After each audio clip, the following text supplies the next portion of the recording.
Daniel Chong is a 25-year-old college student. He's studying economics at the University of California, San Diego.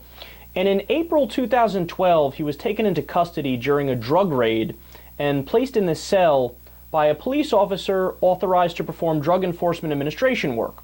The officer told Chong that he would not be charged and said, quote, "Hang tight, we'll come get you in a minute." It was a little 5-foot by 10-foot windowless cell. Well, they didn't come back in a minute. 4.5 days later, they came back. Chong said he drank his own urine to stay alive, hallucinated that agents were trying to poison him with gases through the vents, and he tried to carve a farewell message to his mother in his arm. He actually lost his mind. He went crazy. Now, since then, he's gotten better, but obviously the ordeal was incredibly traumatic. I mean, he was face to face with his own mortality. He almost died. He now received a $4.1 million settlement from the U.S. government.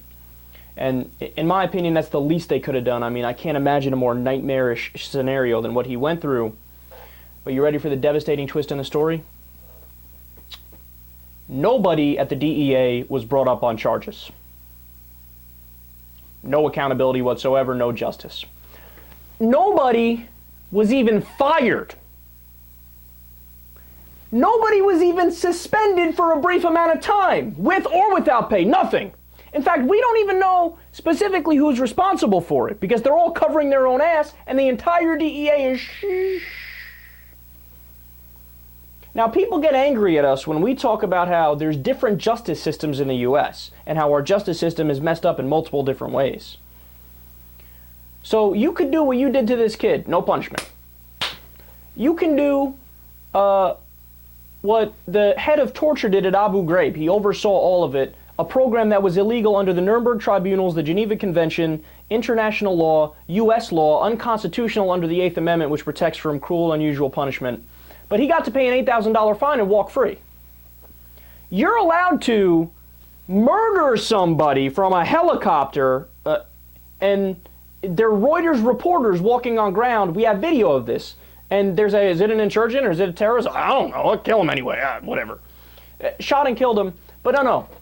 That person, not even a trial, no arrest, no nothing.